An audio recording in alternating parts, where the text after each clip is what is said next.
Hello, everyone, and welcome back to Coach Craig's Sports. This is Monday, November 28th, and this is the NBA DFS video for today. So in this video, we'll be talking through the injuries in play for today's slate, as well as my core picks. Won't be a recap since it's been since Thursday since I made a video. Unfortunately, did not have the time to do so on Friday. Hopefully, you guys did all right on that slate. It was kind of a messy one overall with, 13 games. There was 14 games if you played the all-day slate as well, but just one that I wasn't able to play personally myself, so was not able to make some content for that as well. But with that being said, we'll get started with the injuries in play for today's slate. It is a 10-game main slate overall. We are starting right at 7 o'clock Eastern time with 2 games tipping off right at that time. So we're going to start off with the Atlanta Hawks, who are without Bogdan Bogdanovic once again. Clint Capella listed as questionable. He's been dealing with some weird dental pain, and he has not played the last 2 games, so we'll see if he plays tonight or not. Obviously, if he ends up missing, Okongwu is going to be a strong play at the center position once again. Then for the Philadelphia 76ers, James Harden and Tyrese Maxey are both ruled out at this point in time. PJ Tucker is questionable. He ended up injuring his ankle yesterday, so we'll see if he plays tonight or not. Matisse Thybulle also dealing with an ankle injury is questionable. Jane Springer, questionable, but probably doesn't even enter the rotation even if he is available to play. And then kind of the big one for today is Joel Embiid, whether or not he returns to the lineup.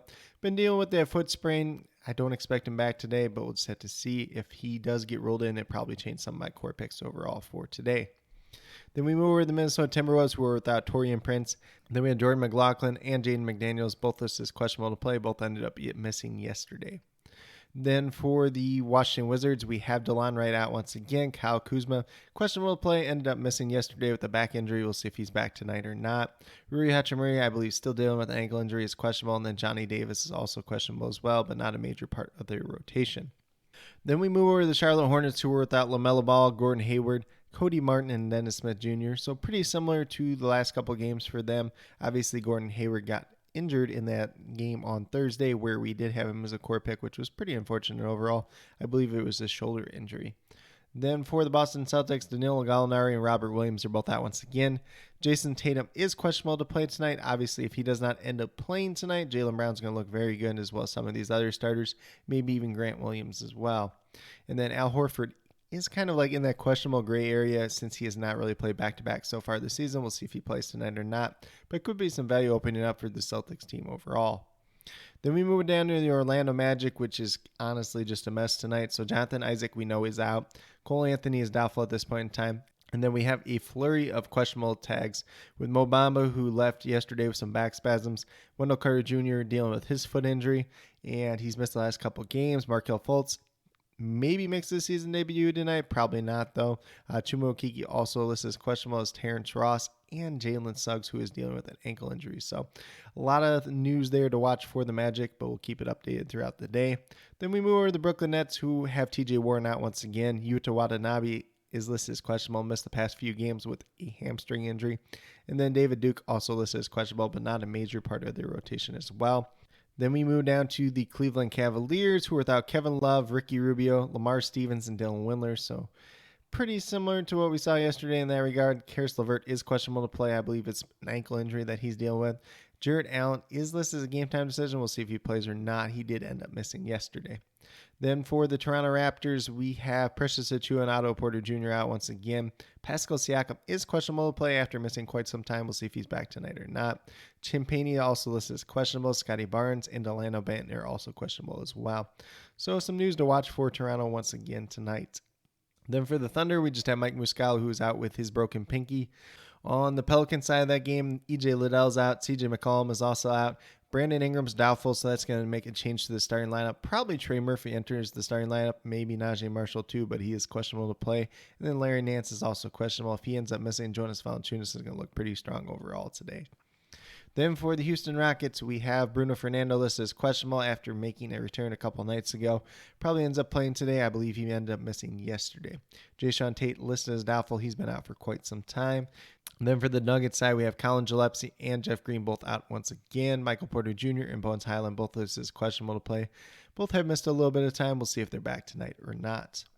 Moving down to the Chicago Bulls, we have Alex Caruso listed as questionable play. I believe it's a hip injury for him. I could be wrong. And then Lonzo Ball listed as out at this point in time. So no real major changes there. Obviously, Caruso opens up some minutes for guys like Goran Dragic and Kobe White if he does end up missing.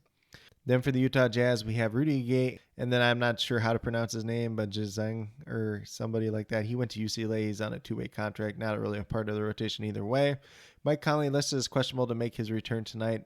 Then we have Lauri Markkanen listed as a game-time decision dealing with a little bit of a knee injury, and then Bolmaro is questionable as well, but not a major part of the rotation either way. Then moving over to the Phoenix Suns, Jake Crowder, Chris Paul, and Cam Johnson are all out once again.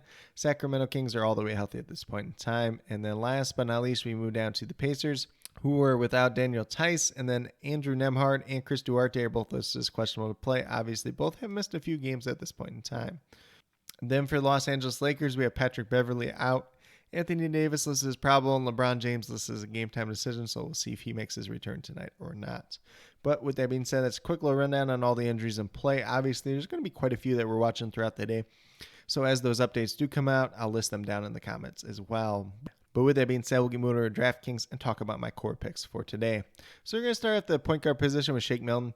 He is $6,500, looking for 32, 33 points. I'm really taking a step up since he's been that main point guard for the Philadelphia 76ers. Lots of opportunities for him once again. And I currently have him projected for 35, 36 points tonight. So looking like a pretty solid play once again. Moving down to shooting guard, we have Fred VanVleet. He's $7,700. We're looking for 38, 39 points. It's about what he's averaging so far on the season. Goes against Cleveland Cavaliers tonight. Could be a decent little matchup for him tonight. He is coming off a pretty strong game. Obviously, if Pascal Siakam is back tonight, probably impacts him a little bit, but currently I'm projected for about 40, 41 points tonight. Then at small forward, we're going to go to Kevin Huerter. He's $5,500, so his price tag actually did drop a little bit. Looking for 27, 28 points out, and he's averaging about 29 so far on the season. Looking like a pretty strong value play. Currently, I'm projected for 28 points tonight. Then we move down to power forward with John Collins. He's $5,500. We're looking for 27, 28 points out of him. He's averaging 28 on the season. Currently, I'm projected for 29 tonight. Has some upside for more, especially if Clint Capella ends up missing once again.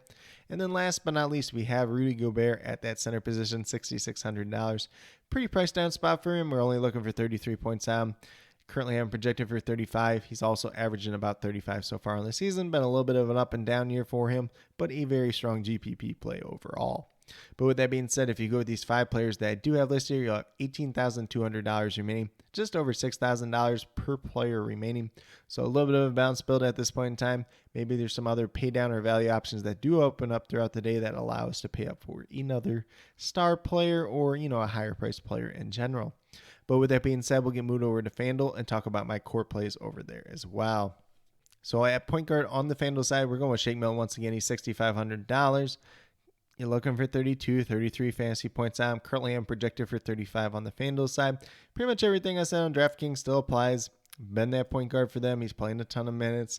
If Joel Embiid's not back, he's going to look pretty good once again tonight. Then we move down to shooting guard with his teammate in DeAnthony Melton, who has a very reduced price tag at $6,200. Looking for 31 points out of him. He's had a couple down games here as of late, but still currently I'm projected for 35 points tonight. He definitely has upside for more, as we've seen in this run without these star players for the Philadelphia 76ers overall. Then we move down to small forward with Zach LaVine. He's at $6,700, which is a very cheap price tag for him overall. Looking for 33, 34 points out. He's essentially averaging that on the season so far. He's starting to pick it up a little bit more as of late. Currently, I'm projected for 36 points tonight, but definitely does have a little bit of upside for more as well. Then we move down to the power forward position with another 76ers player. It's Tobias Harris. He's $6,800. Looking for 34 points out. He's averaging almost 33 so far on the season. Currently, I'm projected for 38 points tonight. Obviously, a lot is going to depend on if Joel Embiid plays in this game or not. If he doesn't end up playing, there's a good chance Tobias Harris goes for over 40 once again, which he's done in the past two games, and should be a pretty favorable matchup for him against the Atlanta Hawks. And then at the same time, even if Joel Embiid plays, he's still probably a decent play, but not quite as good. But $6,800, definitely a reduced price tag for him overall. Then speaking of reduced price tags, once again, we got Jonas Valanciunas at $5,500. Looking for 27, 28 points out.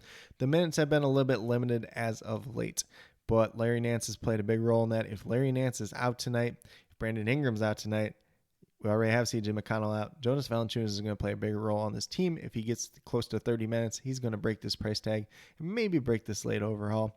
But currently have him projected for 29 points tonight, but definitely has a lot of upside for more as well. But with that being said, if you go with these 5 players that I do have listed here, you have $28,300 remaining, just under $7,100 per player remaining. So a little bit of room and flexibility there if you want to do so. You have some options to pay up for some players. Or if you want to build a little bit more balanced approach, that's definitely fine as well. As I mentioned on the DraftKings side, there are some other values that could open up throughout the day and allow us to spend up for other players.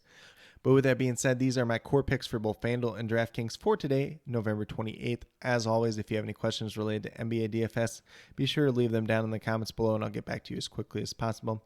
Also, be sure to note in those questions if it's a more FanDuel or DraftKings related question, just so we can save some time and I can best help you as possible. Also, be sure to let me know your favorite play on tonight's slate, whether it's on FanDuel or DraftKings. Definitely interested in hearing what you guys have to say. And then with that being said, I'll be listing all the injury updates throughout the day, as well as many starting lineups as possible closer to the lock. And then I'll also have my updated core coming out probably about a half hour prior to lock, maybe a little bit before that, maybe a little bit after that, or if there's any other changes that happen throughout the night, I'll list it there as well. But with that being said, if you are new to my channel, please consider subscribing. Definitely would appreciate it. It helps to build the community that we're trying to build here at CoachCraigSports, which is one that's truly for you, the viewers, helping you with your DFS. Right now we have NFL DFS and NBA DFS. I know the NFL side's been lacking a little bit as of late, but should be more back on track this week. I will have a stream for the Thursday night football game. There won't be one for Monday night at this point in time. Just a couple other things going on right now. But I should have the NFL DFS Core Pick video back this week as well for those of you that follow along for the NFL side. And then for the NBA side, we will have the NBA DFS Core Pick videos Monday through Friday this week as well. And then with that being said, if you're a new or current subscriber who is yet to do so, also be sure to hit that notification bell down below. It's going to let you know every single time I post up a new video. Like I've been saying, do have the daily NBA DFS Core Pick videos just like this, which I just mentioned, as well as the NFL DFS Core Pick videos for the week. And we'll be doing the live stream for the Thursday night single game showdown slate, primarily focused on DraftKings, probably at some point on Thursday afternoon. But with that being said, that's all I have for today's video. Hopefully you all enjoyed. And then last but not least, special little shout out to each and every one of you watching today's video. I truly do appreciate you taking the time out of your day to watch this video. Definitely means a lot to me, and I hope each and every one of you has a great rest of your day.